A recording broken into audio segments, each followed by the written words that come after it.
श्री राम। गुरुर्ब्रह्मा गुरुर्विष्णु गुरुर्देव महेश्वरः गुरु साक्षात् परब्रह्म तस्मै श्री गुरुवे नमः। श्रीमद् भगवद गीता अध्याय 3 श्लोक है 29वां।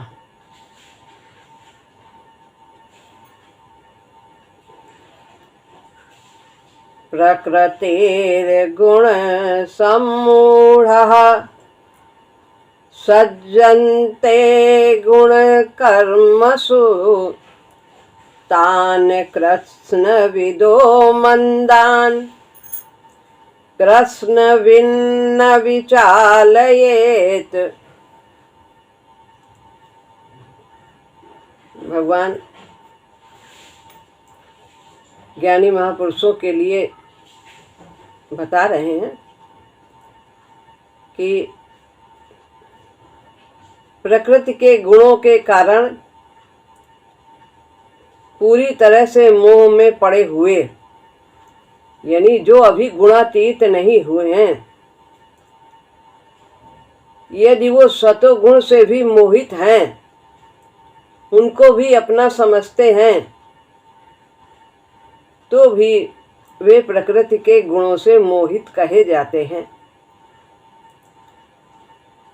तो प्रकृति के गुणों के कारण पूरी तरह मोह में पड़े हुए गुणों तथा कर्मों में लोग आसक्त होते हैं। क्रमशः धीरे धीरे वे आगे बढ़ते हैं, तमो गुण से रजोगुण, रजोगुण से सतोगुण। यदि वो इस निर्मल गुण में भी मोहित हो जाते हैं, तो ही ज्ञानी पुरुषों के लिए आदेश है कि पूर्ण बोध रखने वाला व्यक्ति उन अपूर्ण बोध वालों को चलायमान न करे। यदि वो कर रहे हैं दान पुण्य यज्ञ तप आदि जो भी कर रहे हैं सत्कर्म,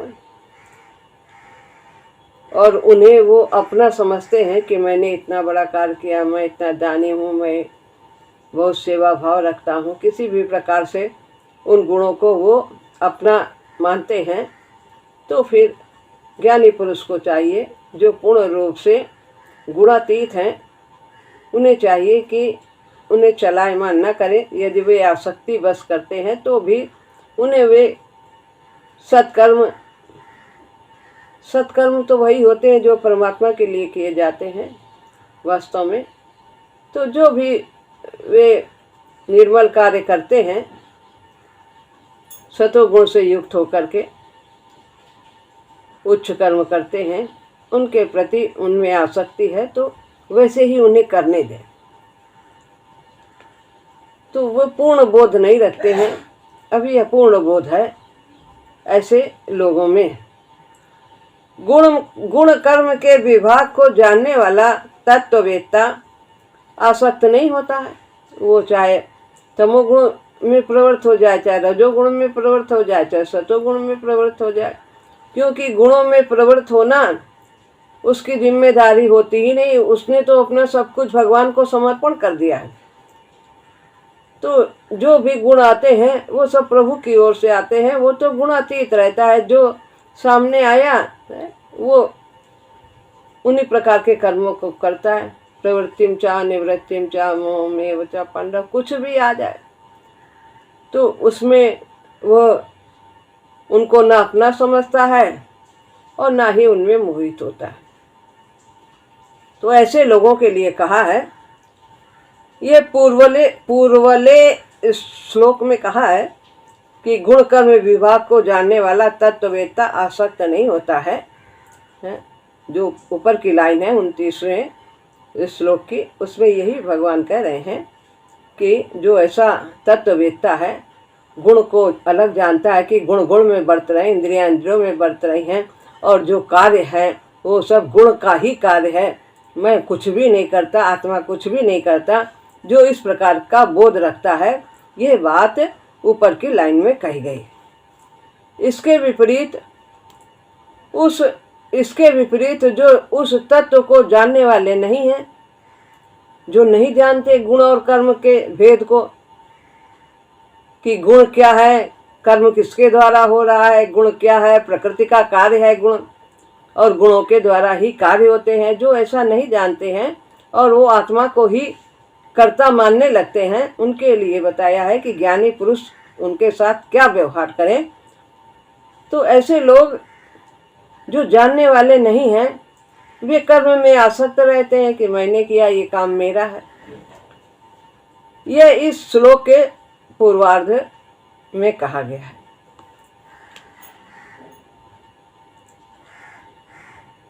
मतलब ऊपर की लाइन में ऐसा कहा गया है कि जो ज्ञानवान है वो उनको गुण और कर्म को जानते हैं, और जो अज्ञानी है वो नहीं जानते।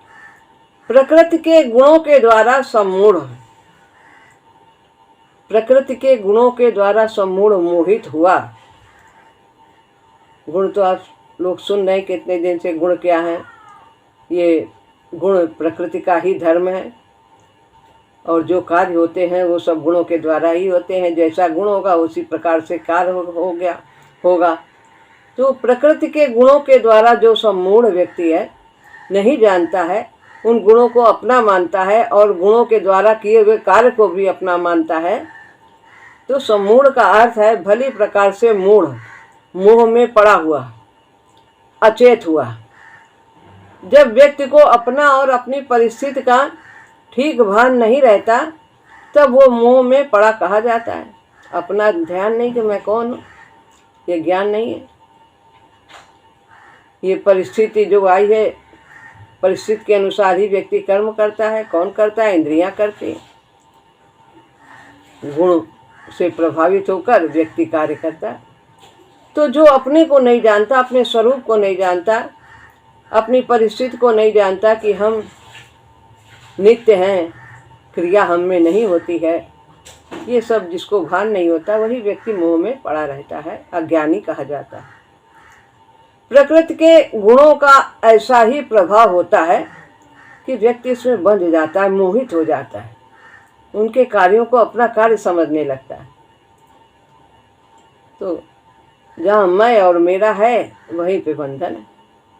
वो अविनाशी अविकारी चेतन तत्व गुणों के प्रभाव से अपने को भूल जाता है। वास्तव में वो अविनाशी है, वो उसका नाश कभी भी नहीं होता, उसमें कोई विकार नहीं, कोई परिवर्तन नहीं। जो वो चेतन तत्व आत्मा है, वह अपने स्वरूप को भूल जाती है और अपने को देह मानने लगती है, और इस देह के द्वारा किए हुए कार्य को अपने द्वारा समझते। मैं कौन हूँ, कैसा हूँ और क्या कर रहा हूँ, उसे इस बात का भान ही नहीं रहता। मैं कौन हूँ? मैं आत्मा हूँ। मैं कैसा हूँ? मैं नित्य हूँ, अविकारी हूँ, अविनाशी हूँ। और क्या कर रहा हूँ? मैं कुछ करता ही नहीं, मैं तो देखता हूँ, मैं तो साक्षी हूँ, दृष्टा हूँ, और वो करने वाला बन जाता है। उसे इस बात का भान ही नहीं रहता। प्रकृति के गुणों का खेल बड़े वेग से चलता है, उसे आत्म विस्मृत हो जाती, इसी में वो फंसा रहता है। ये सब प्रकृति के गुणों द्वारा जितनी भी क्रियाएं हो रही हैं, और वो इसी खेल को अपने द्वारा किया हुआ मान लेता है और अपने को बंधन में बांध लेता है। वो खेल देखने में इतना डूब जाता है कि वो अपने को उसमें खो देता है। सिनेमा देखने जाए और वो उसमें इतना खो जाए कि वो भूल ही जाए, वो सोचे कि मैं ही हूँ, मुझे ही मारा जा रहा है, मुझे ही सुख मिल रहा है। तो ये उससे भूल हो जाती है। उसे तो तटस्थ होकर देखना होता है। अहंकार, बुद्धि, मन और इंद्रियों का खेल प्रकृति के गुणों का ही खेल है। जो अहंकार, मैं, ये भी प्रकृति का कार्य है, प्रकृति का ही है। बुद्धि के द्वारा जो विचार करते, रास्ता ढूंढती है तरह तरह की चीज़ों को, सांसारिक उपलब्धियों को पाने को, और जब पा जाती है तो मन उससे सुखी होता है, दुखी होता है, और इंद्रियों द्वारा उन सुखों को वो प्राप्त करता है विषयों के माध्यम से, विषयों के द्वारा। जो इंद्री के विषय हैं, ये सब प्रकृति का खेल है, जड़ का है, ये सब जड़ हैं। अहंकार, मन, बुद्धि, इंद्रियां, ये सब जड़ हैं। प्रकृति गुणों के रूप में ही तो प्रकट होती है, गुण उसकी क्रिया के रूप मात्र ही तो है। तो गुण उसकी क्रिया के रूप है, जो गुण है वो क्रिया के रूप में परिणित होते हैं, कर्म के रूप में होते हैं। जैसा गुण होगा वैसा ही कार्य होगा, जैसा गुण है वैसा ही भाव होगा और वैसे ही कर्म होंगे।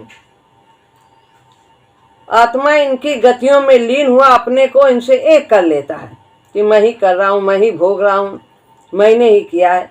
अतः इनके विकारों को अपने में प्रतीत करने लगता है। विकार क्या है? सुखी और दुखी होना। तो मैं सुखी हूँ, मैं दुखी हूँ, ऐसा सोचता है। मेरे द्वारा ये कार्य होना चाहिए, मेरे द्वारा नहीं होना चाहिए।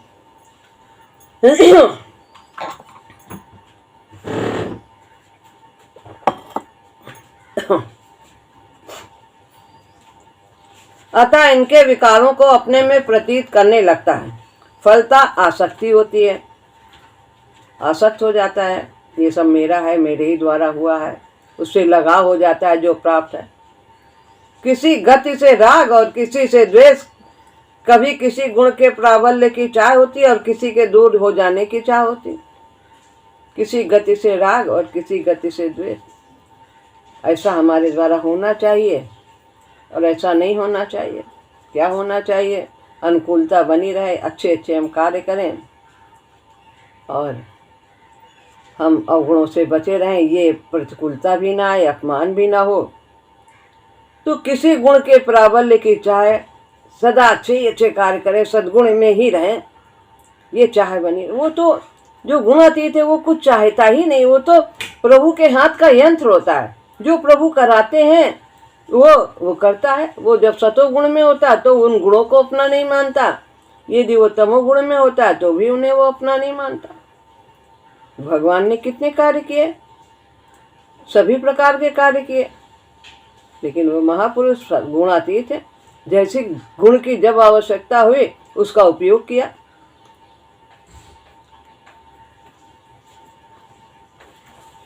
सुखमयी गतियां इष्ट और असुखमयी गतियां अनिष्ट होती हैं। तो सुख मिलेगा इस कार्य से तो यही गति होनी चाहिए, यही कार्य करना चाहिए, और इस कार्य से दुख मिलेगा ये नहीं होना चाहिए, ये भाव उसके अंदर रहता है। पुण्य करते जाओ, सुखी रहोगे, सुखी और दुखी होने का भाव रहता है। ये बंधन का कारण। इसमें सतोगुण हमें सुख से बांधता है कि हम बड़े सुखी हैं, हम बहुत ज्ञानी हैं। आत्मा बजाय गुणों से परे रहने के अभ्यास के कारण अपने को गुणों में आया हुआ प्रतीत करता है और आत्मा उसमें लिप्त हो जाता है, गुणों से लिपायमान हो जाता है, गुणों में लगा होता है। और कर्मों में भी ऐसा ही कर्म होना चाहिए, अच्छे अच्छे काम। मैं ऐसा कर पाऊँ, मुझसे ऐसा ना हो जाए, अच्छा हो जाए, गलती काम ना हो जाए। हर समय यही गुण और अवगुण के विश्लेषण में ही रहता है कि क्या होना चाहिए और क्या नहीं होना चाहिए। लेकिन जो गुणातीत है वो प्रभु के प्रति समर्पित होता है। जो कुछ होता है वो प्रभु के का यंत्र के रूप में ही उसके द्वारा कार्य होता है। प्रभु उसे संचालित करते हैं, जिधर ले जाना है उधर की ओर ले चलते हैं। ऐसी प्रतीत करने लगता है, कभी सुखी और कभी दुखी प्रतीत करता है। जो है गुणातीत नहीं है, जिससे गुणों में आसक्ति है, लगाव है, वो ऐसा प्रतीत करता है। फिर और जब गलत हो जाता है, मिश्रित कर्म तो होंगे ही जब पूर्ण रूप से निर्मल नहीं होगा, और जब कुछ अशुक्ल हो गया तो उससे वो हाय हाय करने लगता है, दुखी होता है। ये सभी वास्तव में प्रकृति में होता है। आत्मा जिसे सांख्य सिद्धांत पुरुष कहता है, आत्मा पुरुष कहा जाता है गीता में, और प्रकृति जो ये संसार है ये प्रकृति कही जाती, जड़। जिसे सांख्य सिद्धांत पुरुष कहता है तो इन विकारों से नितांत परे है। आत्मा यानी पुरुष, ये सब सुख दुख के विकार जो हैं कुछ पास हो जाए, कुछ दूर हो जाए, कुछ होना चाहिए, कुछ नहीं होना चाहिए, इन सब विकारों से वो परे है। आसक्ति भी आत्मा का धर्म नहीं है, ये भी प्रकृति का ही धर्म है। आसक्ति, लगाव, ये सब हमारी मन बुद्धि इंद्रियों में ही रहते हैं, परंतु प्रकृति के आरोपित हो जाने के कारण ऐसी अनुभूति हो जाती है। ममे वांसो जीव लोके जीव भूता सनातना मना षष्ठानि इंद्रियाणि प्रकृति स्थान कर सकते। ये जो मन है ये इंद्रियों से एक हो जाता है और उसके किए हुए कर्म को सब अपना ही समझता है और बंधन में बांध लेता है। विचारशील लोग यहाँ प्रश्न करते हैं, वो जो अविनाशी अविकारी चेतन तत्व है वो इस प्रकार से मोह में क्यों फंस जाता है। प्रश्न उठता है, ये आत्मा क्यों फंस जाती है जबकि वो निर्मल है, भगवान का अंश है, उसी का तत्व है, ये ऐसा क्यों होता है। तो यहाँ पर कहते हैं हमें इसके पचड़े में नहीं पड़ना चाहिए। क्यों के पचड़े में, आगे महाराज जी कहते हैं सांख्य सिद्धांत के पास वास्तव में कुछ उत्तर नहीं है इस प्रश्न का। क्यों और कैसे तो हम जानते नहीं, वो फंसा हुआ है, बस इतना हम जानते हैं, क्योंकि उसने देह को से अपना संबंध जोड़ लिया है। उस बंधन से छुटकारे का रास्ता भी हम जानते हैं। बंधन बांध लिया तो कैसे छूटे, शरणागत हो जाओ, समर्पित हो जाओ, प्रकृति और पुरुष के तत्व को समझो। यह उत्तर सांख्य सिद्धांत देता है। वास्तव में यह प्रश्न बुद्धि के जगत में हल हो ही नहीं सकता कि भगवान ने क्यों रचना की, क्यों किया, इतना सब खेल रचा, अकेले ही रहते और इतना दुखमय संसार क्यों बनाया है। सुख ही सुख बनाते, जब वो सर्वसमर्थ है तो ऐसा ही बनाते। क्यों ये सब इसमें कितने प्रकार के, कोई दुखी है, कोई सुखी है, कोई ऐसा क्यों बन, सब बढ़िया बढ़िया बनाते। तो नहीं, ये उनकी लीला है। तो आँख में पट्टी बांध करके लोग खेलते हैं, उनको आनंद आता है। छुओ छुओ पकड़ो, क्यों आँख में पट्टी बांधे, जब आँख दिया है भगवान ने तो क्यों बांधते, उनको इसमें आनंद आता है, खेलते प्रभु को आनंद आता है। तो हमें माया से अलग रहना है, ये गुण हमारे अंदर आना चाहिए। हमें इस योग बनना है अपने को। जल में रहते हुए हम जैसे कमल रहता है, लिपायमान नहीं होता है, ऐसे हमारे अंदर ये योग्यता आनी चाहिए। वास्तव में यह प्रश्न बुद्धि के जगत में हल हो ही नहीं सकता। बुद्धि जिस तत्व को जान नहीं सकती उसके बारे में ऐसी जिज्ञासा तो कोरी कल्पना के क्षेत्र में ही व्यक्ति को प्रेरित कर सकती है, सब बेकार है। वो तो बुद्धि से परे, वहाँ तक बुद्धि की पहुँच ही नहीं। अगम अगोचर मन बुद्धि पर बंधे प्रेम की डोर से। प्रेम करो भगवान से, सब कुछ जान जाओगे। कैसा प्रेम, पावन प्रेम। कहते हम तो प्रेम करते हैं, कहाँ करते हैं, लिस्ट तो पहले थमा देते हैं। हम आपको चाहते हैं लेकिन आप ये काम कर दो, क्या क्या चाहिए, क्या क्या, ये प्रेम नहीं है, व्यापार हो जाता। इस प्रकार के प्रश्नों के चिंतन में समय खोने के बजाय अपना आगे का रास्ता निकालने की चेष्टा करनी चाहिए। मकान के आग लगने पर कोई सोचने बैठ जाए कि आग कैसे लगी है, क्या हो गया था, और बुझाने की चेष्टा ना करे और उसकी घटना के बारे में विचार करे कैसे कैसे कहाँ से हुआ, तो मूर्ख है। तो पहले तो जो आग लगी उसको बुझाने का प्रयत्न करना चाहिए, कहानी के बारे में बाद में जानकारी करनी। ऐसे ही इस बंधन से मुक्त होने के बजाय ऐसे प्रश्नों में उलझे रहना शक्ति और समय का दुरुपयोग है। समय आने पर ये प्रश्न स्वतः ही समाप्त हो जाते हैं, फिर पूछने की कुछ जिज्ञासा ही नहीं रह जाती। ये सभी सांख्य का दृष्टिकोण है। जो आत्म तत्व को जानने वाले हैं उन्हें ऐसे लोगों से कैसे बरतना चाहिए जो गुणातीत हैं, जो प्रकृति और पुरुष को जानते हैं, दोनों तत्व को, जड़ और चेतन के, क्षेत्र क्षेत्रज्ञ के, शरीर और शरीर के, शरीरी के, देह और देही के, ये सब परा और अपरा, स्थूल और सूक्ष्म, ये सब एक ही नाम है, सब पर्याय हैं। तो जो आत्म तत्व को जानने वाले हैं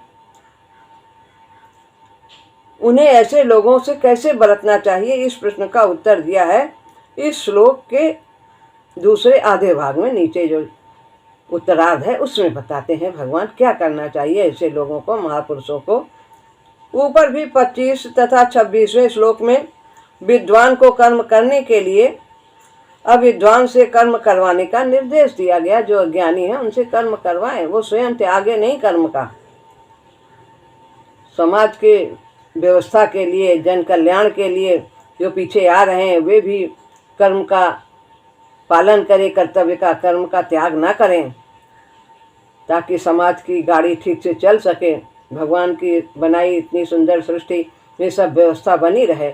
तो इसलिए स्वयं भी ज्ञानी को नियत कर्म को करना ही चाहिए। पर एक है जो अज्ञानी है वो आसक्त होकर करते हैं, और जो ज्ञानी है वे अनासक्त होकर के उन्हीं कर्मों को करते हैं, अपने कर्तव्य कर्म। लोक संग्रह के हेतु ऐसा ही यहाँ भी कहा गया है, यही बात कही गई है। और स्पष्ट करते हैं, वहाँ कहा गया कि भ्रम ना पैदा करें कि अरे इससे कुछ नहीं होगा, सब बेकार है, सब माया है, मत करो, सब संसार असत्य नहीं। असत्य के रास्ते से ही हमें सत्य की प्राप्ति होगी। बुद्धि भेद न जागृत करें, यहाँ पर कह रहे हैं चलायमान ना करें, उन्हें विचलित ना करें। अपात्र को ज्ञान से अजीर्ण हो जाता है, वो उसे समझता ही नहीं। जो भी पका हुआ नहीं है, परिपाक की स्थिति में नहीं है, उसे हम ज्ञान की बातें बघारें, सिखाएं तो वो उसको पचेगी नहीं, हजम नहीं होगी, वो नहीं समझ पाएगा, वो समझ ही नहीं सकता। योग्यता के अनुसार ही व्यक्ति में समझ आती है। परिणाम स्वरूप वो उसके लिए तमोगुण अथवा रजोगुण के प्रोत्साहन का साधन बन जाता है। बड़ी बड़ी बात बताओ तो फिर वो अरे सब बेकार है, ये अपना तो खुद ऐसे हैं, खुद कैसे हैं, भगवान कैसे थे, और भगवान में भी वो गलती निकालने लगेगा। कोई कहे भगवान का भजन करो, तमोगुणी है, तो भगवान में भी बहुत सारी गलती निकालेगा, तो उसके अंदर और तमोगुण की प्रधानता हो जाएगी, उसके और पाप बढ़ जाएंगे, रजोगुण बढ़ जाएगा। तो इस प्रकार ऊंची बात बताने से, ज्ञान की बात अभी वो इस स्थिति में नहीं है तो उसे नहीं बताना चाहिए। सांख्य सिद्धांत का दुरुपयोग तो बहुत आसानी से होने लगेगा। अरे छोड़ो, जब सब बेकार है तो चलो जंगल में, चलो आश्रम में रहो, कुछ करना नहीं, सब गृहस्थी बेकार है, छोड़ छाड़ के अधूरे में ही छोड़ के वो चला जाएगा। सांख्य सिद्धांत तो आत्मज्ञान बताता है। मन, बुद्धि तथा इंद्रियों के भली भांति परिमार्जन के बिना व्यक्ति ये समझ ही नहीं सकता। जब तक ये सब इंद्रियां प्रमुखी नहीं होंगी, ये ऊंची बातें, ज्ञान की बातें उसे नहीं समझ में आएंगी। और ये घर गृहस्थी में रहते हुए समाज में रह करके ही मजना हो जाता है उसका, भली प्रकार से वो मज जाता है, घिसाई हो जाती है, संगमरमर सी घिसाई हो जाती है। न केवल बुद्धि की कुशाग्रता ही चाहिए, अपितु निर्मलता भी तो चाहिए। बहुत समझ लिया, पढ़ लिया, सब कुछ जान लिया, लेकिन अभी निर्मल नहीं आए, ऊपर ऊपर की रटंत विद्या हो गई, तो निर्मल भी तो होना चाहिए, विकारों से रहित भी तो होना चाहिए, उसकी स्थिरता भी चाहिए। परंतु आज तो समझा जाता है कि तीव्रता ही काफ़ी, बुद्धि बहुत कुशाग्र हो गई, बहुत अच्छी बात है। यदि इससे विज्ञान की पेचीदगियाँ समझी जा सकती हैं तो वेदांत की पेचीदगियाँ क्यों नहीं हम समझ सकते। विज्ञान में कितने बुद्धि जिसकी थे, कितने बड़े बड़े आविष्कार करते, तो क्या अध्यात्म में नहीं समझ सकते। ऐसा उनके अंदर वाद विवाद प्रतिवाद करते रहते हैं। वास्तव में ऐसा नहीं है। यह बुद्धि तर्क के द्वारा नहीं प्राप्त की जा सकती। अध्यात्म की बुद्धि का निर्मल होना नितांत आवश्यक है। विज्ञान तो एकांगी बोध है, पुस्तकों से और प्रयोगों से वो प्राप्त किया जा सकता है। उसके लिए भी तो निर्मलता चाहिए, कुछ निर्मल होगा उसमें भी थोड़ा चाहिए, लेकिन उतनी नहीं निर्मलता चाहिए, परंतु उतनी नहीं जितनी आत्मज्ञान के लिए निर्मलता चाहिए। आत्मज्ञान तो अपना ज्ञान है। मन, बुद्धि तथा इंद्रियों की निश्चलता से ही आत्म तत्व स्पष्ट भाषित हो पाता है। ये चलायमान होती रहती है, मन बुद्धि इंद्रियां बदलती रहती हैं, परिवर्तित होती रहती हैं, एक स्थिर निष्कर्ष पर नहीं पहुँचती। स्थिर बुद्धि नहीं किसी की होती, तब तक ये आत्मबोध नहीं होता। तो इसीलिए भगवान ने दूसरे अध्याय में कहा है कि स्थिर बुद्धि की क्या क्या लक्षण है वो सब बताएं। उसकी गति से तो अभ्यास जाएगा नहीं, हिलते हुए शीशे में मुख की वास्तविक आकृति का बोध नहीं हो सकता है। तो यदि ये मन बुद्धि इंद्रियां सब चलायमान है, तो जैसे शीशा हिल रहा है तो उसमें हम अपने मुख को भली भांति नहीं देख सकते। मैले शीशे में भी नहीं देखा जा सकता, धूल पड़ी उसमें भी नहीं देखा जा सकता। तो माया का आवरण है, उसमें नहीं देखा जा। प्रकृति तो आत्मा के लिए शीशे का काम करने को है। तो प्रकृति जो है वो दर्पण है। हम कैसे हैं, हम कैसे देख रहे हैं संसार को, किस भाव से, तो हमारी ही शकल दूसरे में दिखाई देती है, हमारे ही भाव दूसरे में प्रकट होते हैं, हमें प्रतिलक्षित होते हैं हमारे लिए। ज्यों ही यह निर्मल और स्थिर होती है, आत्मा अपने को इनसे अलग, अविकारी, अकर्ता, अभोक्ता जान लेता है कि हम अलग हैं और ये प्रकृति अलग है। नहीं तो वो उसी को, प्रकृति को ही, देह को ही अपना ही, बस वो ही मेरा स्वरूप है, मेरा यही गुण है, मेरा यही नाम है, मेरी ये देह, मैं इसके बूढ़े होने से बूढ़ा हो रहा हूँ, जवान होने जवान हो रहा हूँ, उत्पन्न होने से जन्म हो रहा, मरने से मर रहा। तो भ्रम की निवृत्ति हो जाती है। इसलिए बुद्धि का निर्मल होना नितांत आवश्यक है। बुद्धि की निर्मलता स्वयं स्थिरता लाती है, इसीलिए स्थिर बुद्धि होना है। व्यवसायत्मिका बुद्धि होना है, निश्चयात्मिका बुद्धि होना है। रजोगुण ही चंचलता और मैलेपन का कारण होता है। रजोगुण में चंचल है, जितना रजोगुण प्रधान होगा, ये चाहेगा फिर और बड़ा चाहेगा, फिर और बड़ा चाहेगा। यही विकार है, मैलापन है हमारे अंदर, चाह, आसक्ति। इसी कारण से गुरु शिष्य से सहवास और ब्रह्मचर्य की मांग करते हैं कि गुरु के साथ पहले ऐसे ही होता था, गुरु आश्रम में रहते थे। जब वो पात्र हो जाता था तभी ज्ञानोपदेश देते थे। सांख्य तो पात्रत्व पर ही निर्भर करता है, परंतु आज तो हम इस ज्ञान को पुस्तकों के रूप में बाजार में सस्ता ही खरीद सकते हैं और पढ़ सकते हैं। बिना पात्रत्व के इस प्रकार का अध्ययन वाचा वेदांती बनाता है। बोल लो खूब बढ़िया बढ़िया प्रवचन, बैठ जाओ मंच पे, पैसा भी खूब आएगा। आजकल सभी काम आसान किए जा रहे हैं, बड़े स्तर पर उत्पादन की चेष्टा होती है। बहुत शिष्य बना लिया, खूब सारे 1008। ऐसे ही ज्ञानी भी बनते हैं, पर वो सभी जापानी माल से हो जाते हैं। वास्तविकता उनमें कुछ भी नहीं रहती, कोई भरोसा नहीं कब डगमगा जाए।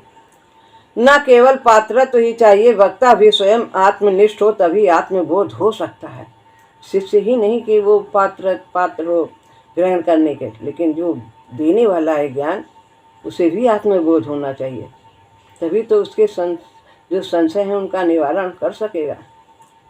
ऐसा निश्चित रूप से उपनिषदों का कथन है। दूसरी बात की कमी होने पर भी कुछ प्राप्त नहीं होगा। दूसरी बात क्या, कि अगर गुरु नहीं इस योग्य है, आत्मनिष्ठ नहीं है, तो शिष्य को भी नहीं प्राप्त होगा। कुछ ऐसा इसमें कह रहा है। जो हमारे पास होगा तभी तो हम किसी को देंगे, जब है ही नहीं तो हम क्या देंगे। पात्रत्व के अभाव में ऐसे ज्ञान से केवल हानि ही नहीं होती, यह कर्तव्य के परित्याग की आड़ भी बन जाता है। लोग छोड़ देते हैं घर गृहस्थी, समाज छोड़ देते हैं और एकाकी जीवन व्यतीत करते हैं। व्यक्ति जीवन के प्रति उदासीन हो जाता है, अतः पतित हो जाता है। भलाई और बुराई के विवेक को खोकर गड्ढे में गिरता है। भारत की वर्तमान दशा में वाचा वेदांत भी एक कारण समझ में आता है। बहुत यहाँ पे बोलने वाले हैं और बहुत मंच मिलेंगे, और